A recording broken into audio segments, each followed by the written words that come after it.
Hey everyone, today I'm going to share with you how I managed to pay off $25,000 in just 3 months.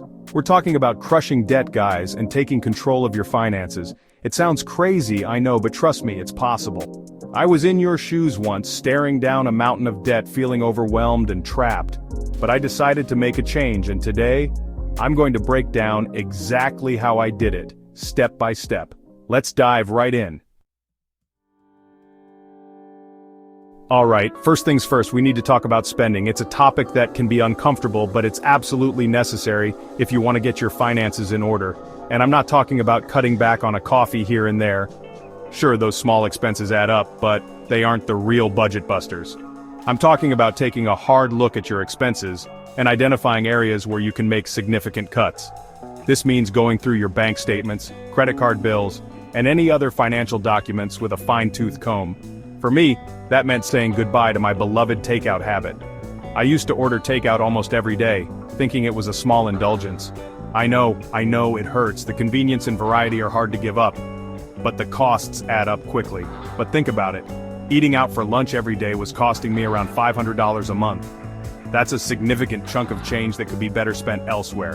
That's $6,000 a year, guys, just on takeout. Imagine what you could do with that money instead. A vacation, paying off debt, or even investing it for future gains. I also took a long, hard look at my subscriptions. It's so easy to sign up for multiple streaming services thinking you'll use them all. Do I really need Netflix, Hulu, and Disney Plus? Probably not. I realized I was paying for services I barely used. And that gym membership I haven't used in months? Gone? It was a tough decision, but necessary. By cutting unnecessary subscriptions, I was able to save another $150 a month. And finally, groceries. This is an area where many people overspend without realizing it. We all gotta eat, right? But there are smarter ways to shop for groceries that can save you a lot of money. But there are ways to save without sacrificing nutrition. I started comparing prices, looking for sales, and using coupons. I started meal prepping, buying in bulk, and planning my meals in advance.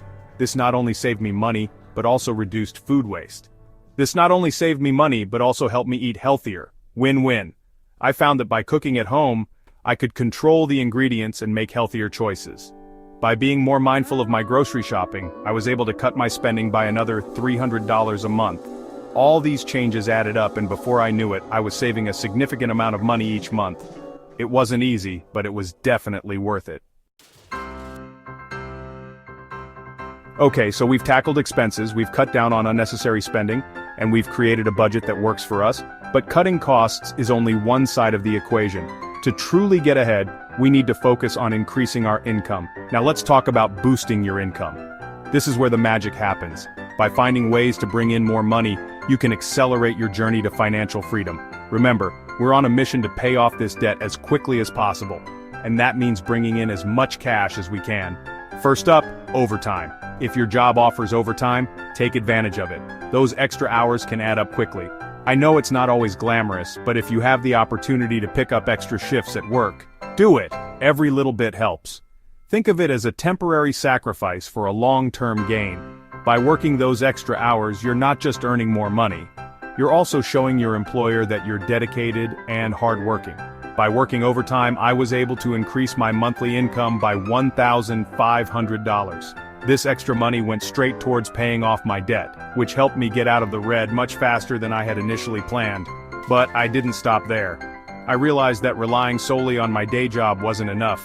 I needed to diversify my income streams to ensure financial stability. I knew I had some free time on the weekends, so I decided to put those hours to good use by freelancing. Freelancing allowed me to leverage my existing skills and turn them into a profitable side hustle. I started out small, taking on projects that aligned with my skills and interests. This made the work enjoyable and manageable, even with my full-time job. Over time, I built a portfolio and gained a reputation for delivering quality work. The best part about freelancing is that it allows you to be your own boss and set your own rates. You have the flexibility to choose the projects you want to work on and the clients you want to work with. This autonomy can be incredibly empowering. Plus, it's a great way to gain new skills and experience. Whether it's learning a new software, improving your communication skills, or managing your time more effectively, freelancing can be a fantastic growth opportunity. By consistently putting in the work, I was able to generate an extra $800 per month from freelancing. This additional income, combined with my overtime earnings, significantly boosted my financial situation. It wasn't easy, but the effort was well worth it. Now, I'm on a clear path to financial freedom, and you can be too. Now, let's talk about a strategy that can give you a nice lump sum of cash upfront selling unused items. We all have stuff lying around the house that we don't use anymore, right? Clothes we've grown out of, electronics we've upgraded from, furniture that's just collecting dust. Instead of letting these items take up valuable space, why not turn them into cash? I'm talking about having a good old-fashioned yard sale, listing items on online marketplaces, or even taking them to consignment shops. You'd be surprised how much money you can make by simply getting rid of things you no longer need. I managed to make a cool $2,000 just by selling off old furniture, electronics, and clothes I hadn't touched in years. That's a serious chunk of change that went straight towards my debt. Chapter 4. This next tip is crucial, guys. Negotiation. Don't be afraid to pick up the phone and negotiate with your creditors. You might be surprised to learn that many creditors are willing to work with you to lower your interest rates or even reduce your monthly payments. The key is to be polite, persistent, and prepared. Before you call, do your research. Know what other companies are offering and be prepared to explain your financial situation. Remember, creditors want to get paid, and they'd rather work with you than risk not getting paid at all. By simply picking up the phone and having a conversation, I was able to negotiate a lower interest rate on my credit cards, which saved me a significant amount of money in the long run. Around $1,200 in interest over those 3 months. Now, this next tip might seem obvious, but it's crucial when you're trying to get out of debt. Stop using your credit cards. I know. It's tempting to whip out the plastic for a quick purchase or two, but trust me, the last thing you need when you're trying to dig yourself out of debt is to add to it. Cut up those credit cards, freeze them in a block of ice, whatever you have to do to resist the temptation. Instead, switch to using cash or a debit card. This will help you become more aware of your spending and prevent you from overspending. Plus, by not using your credit cards, you'll avoid racking up more interest and fees, which can really add up over time. By making this one simple change, I was able to save an additional $300 per month in interest and fees. Chapter 6.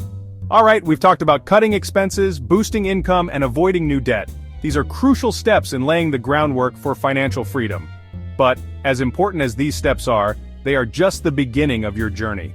The real magic happens when you start to strategically tackle your debt. Now it's time to put it all together and create a plan of attack for paying off that debt. This is where your financial discipline and strategic planning come into play. You need a clear, actionable plan that will guide you through the process of eliminating your debt systematically. One strategy I found incredibly effective is the debt snowball method. This method is not just about numbers, it's about psychology and motivation. It helps you build momentum and stay motivated by focusing on small wins first. This involves listing out all your debts from smallest to largest, regardless of interest rate.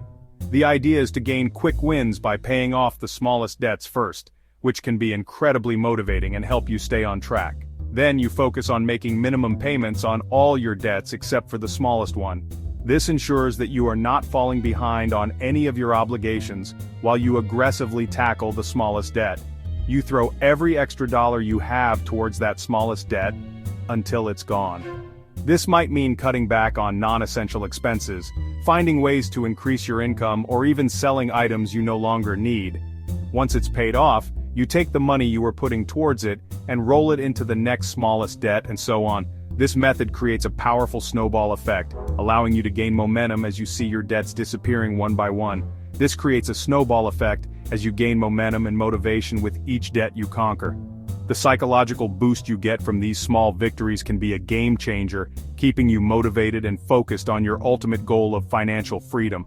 By combining all my savings, extra income, and negotiation wins, I was able to throw a massive $9,000 per month towards my debt, knocking it out completely in just 3 months.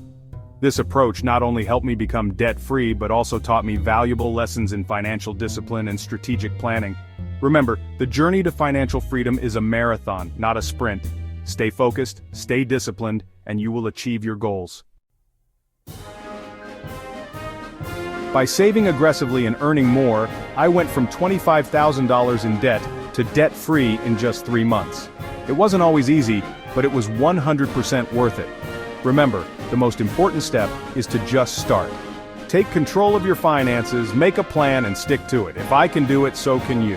Thanks for watching, and don't forget to like, subscribe, and hit the bell for more tips on managing your finances.